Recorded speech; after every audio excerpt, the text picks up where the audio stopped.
नमस्कार मित्रमैत्रिणींनो, श्री स्वामी समर्थ.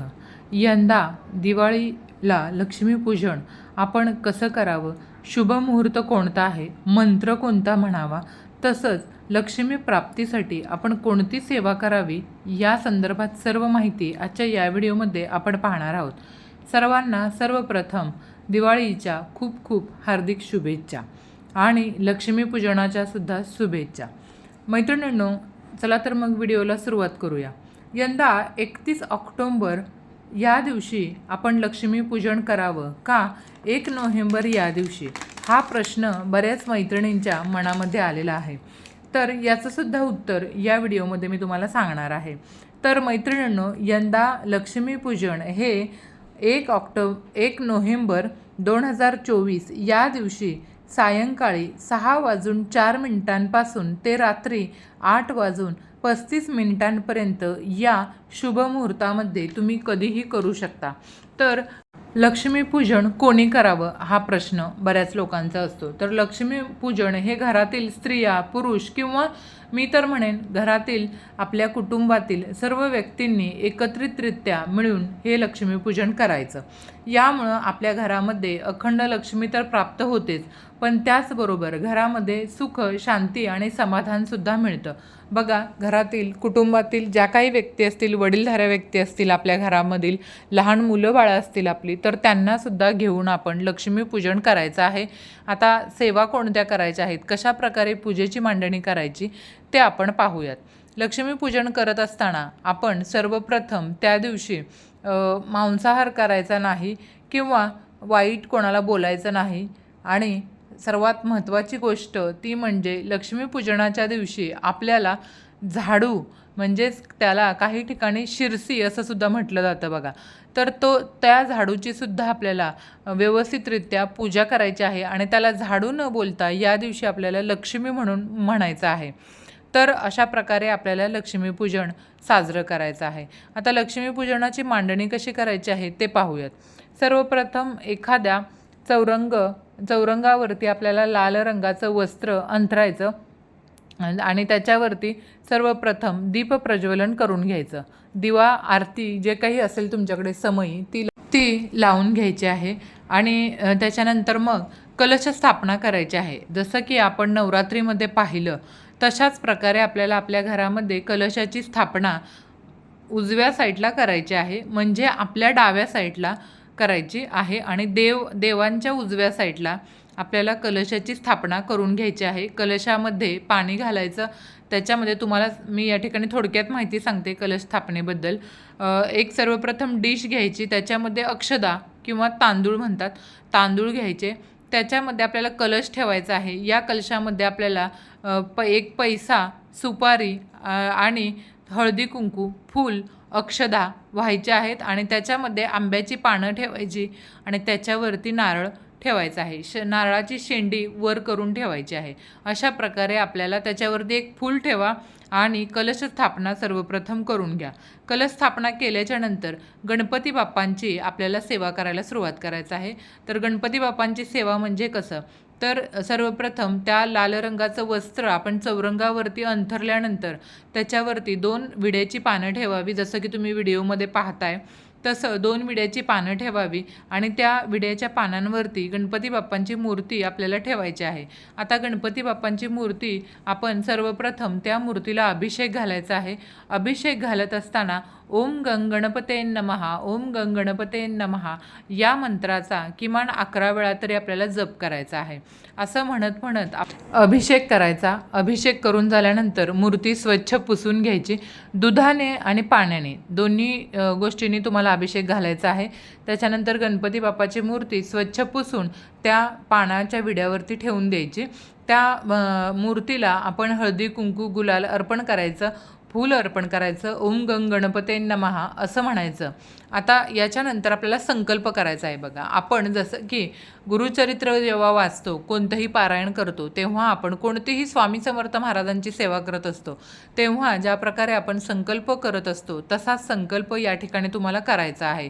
संकल्प करत असताना सर्वप्रथम आचमन करावं, म्हणजेच डाव्या हाताने उजव्या हातावर पाणी घ्यायचं आणि ते आपण पाणी ग्रहण करायचं आणि श्रीकृष्णांच्या 3 नावांचा उच्चार करायचा, म्हणजेच ओम माधवाय नमः, ओम केशवाय नमः, ओम गोविंदाय नमः असं 3 वेळा म्हणून 3 वेळा ते पाणी आपण आचमन करून घ्यायचं, म्हणजेच पिऊन घ्यायचं, ग्रहण करायचं. आणि 4थ्या वेळी आपल्या हातामध्ये एक फूल, गंध, अक्षदा, हळदी कुंकू आणि एक फूल घ्यायचं, थोडंसं पाणी घ्यायचं आणि हातामध्ये ह्या अक्षदा वगैरे घेऊन आपण संकल्प करायचा. आता संकल्प कसा करायचा, तर आपण या ठिकाणी माता लक्ष्मीची पूजा करणार आहोत आणि आपलं स्वतःचं नाव आपण सर्वप्रथम बोलावं, कोणतं गोत्र आहे तुमचं ते सांगावं आणि आपण ही लक्ष्मीची पूजा का करत आहोत हे सुद्धा आपण त्या ठिकाणी बोलायचं आहे. आणि अशा प्रकारे बोलून संकल्प करावा आणि ते जे आपल्या हातामध्ये संकल्पासाठी पाणी, अक्षदा, फुलं घेतली होती ती एका ताम्हणामध्ये आपल्याला सोडायची आहेत आणि ते संकल्प केलेलं पाणी आहे ते आपल्या घरामध्ये सगळ्या आपण शिंपडायचं किंवा अभिषेक केलेलं सुद्धा पाणी तुम्ही तुळशी मातेला न घालता कोणत्याही झाडाला घालू शकता किंवा तुमच्या घरामध्ये थोडं थोडं पाणी तुम्ही शिंपडू शकता.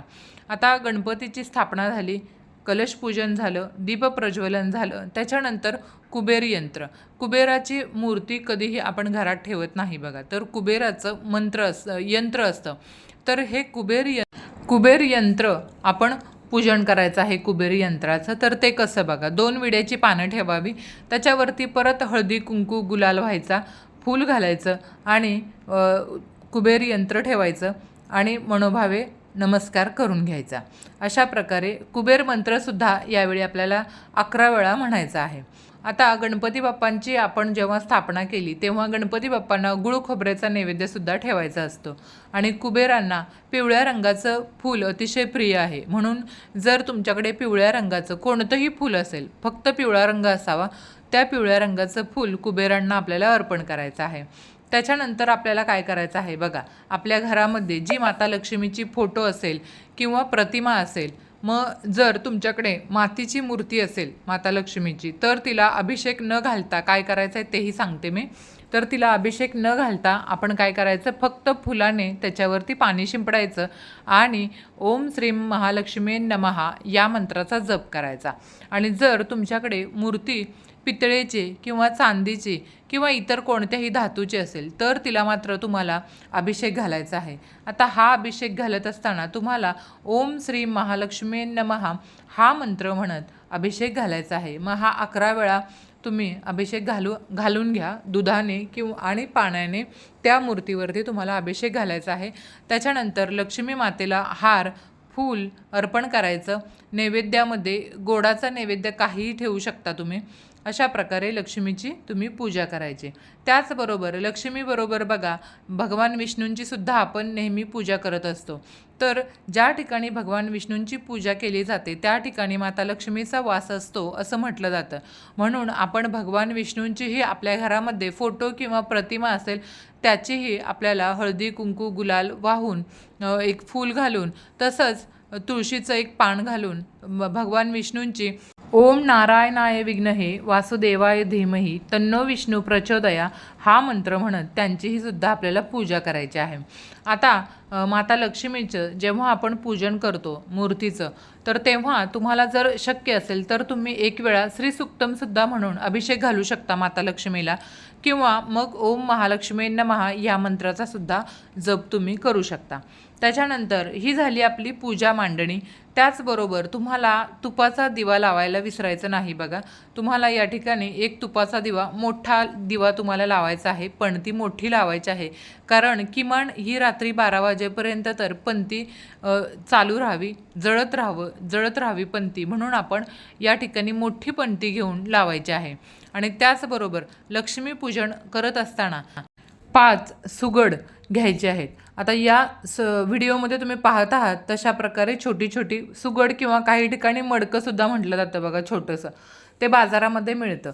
ते 5 सुगड आणून तुम्हाला त्या 5 सुगडांमध्ये या दिवशी एकामध्ये मीठ, एकामध्ये धने आणि एकामध्ये मेवा, तसंच एकामध्ये बत्तासं अशा प्रकारे आपल्याला सर्व वस्तू या ठेवून त्याचीसुद्धा पूजा करायची असते। या सर्व वस्तूंना हळदी कुंकू व्हावं, एक फूल व्हावं आणि मनोभावे नमस्कार करावा।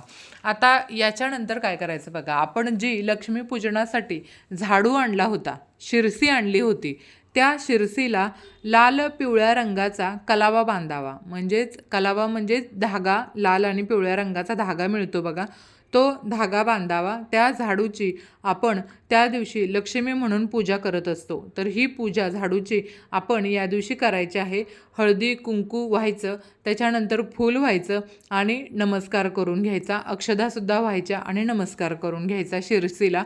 तर अशा प्रकारे आपल्याला लक्ष्मीपूजन करायचं आहे।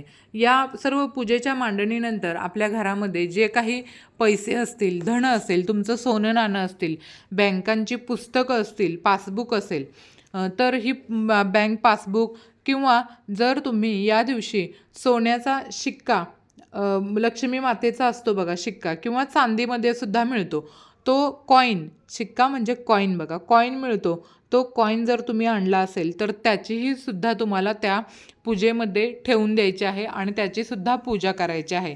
आपल्या घरामध्ये जे काही पैसा असेल, धन असेल, संपत्ती असेल, ही त्या दिवशी आपण या सर्व संपत्तीची आपल्या पूजा या दिवशी आपण करावी। आणि नैवेद्यामध्ये केळी किंवा कोणतेही 5 प्रकारची फळं ठेवायची आहेत। आणि आपण दिवाळीमध्ये जो काही फराळ बनवतो तो, किंवा जर तुम्ही फराळ बनवला नसेल तर त्या ठिकाणी तुम्ही मिठाईसुद्धा, गोडाचा पदार्थ म्हणून मिठाईसुद्धा या दिवशी देवी लक्ष्मीला प्रसन्न करण्यासाठी आपल्याला नैवेद्यामध्ये ठेवून द्यायची आहे। अशा प्रकारे माता लक्ष्मीची आपण मनोभावे पूजा करावी। ती आपल्या घरात आलेली आहे असं आपण मनामध्ये विचार करावा आणि तिची पूजा करावी। अशी ही सर्व पूजा मांडणी झाल्याच्या नंतर सेवा काय करायची, तर लक्ष्मी मातेची सेवा अतिशय साधी आणि सोपी सेवा आहे। फक्त पूजा मांडणीलाच महत्त्व नाही बघा, तर लक्ष्मीपूजन करत असताना यामध्ये सर्वात महत्त्वाचं आहे ते म्हणजे तुम्ही जी सेवा करताय आणि ती सेवा खूप महत्त्वाची आहे। आता ही सेवा कोणती आहे बघा, तर लक्ष्मी सर्वप्रथम सर्व मांडणी झाल्यानंतर लक्ष्मी गायत्री मंत्र एक माळ म्हणायचा आहे। ओम महालक्ष्मीच विघ्नहे विष्णुपत्नीच धीमहि तन्नो लक्ष्मी प्रचोदया, ही एक माळ तुम्हाला म्हणायची आहे। त्याच्यानंतर विष्णू गायत्री मंत्र एक वेळा म्हणायचा आहे, एक माळ म्हणायची आहे। ओम नारायणाय विघ्नहे वासुदेवाय धीमहि तन्नो विष्णू प्रचोदया, ही एक माळ विष्णू गायत्री मंत्र तुम्हाला म्हणायचा आहे।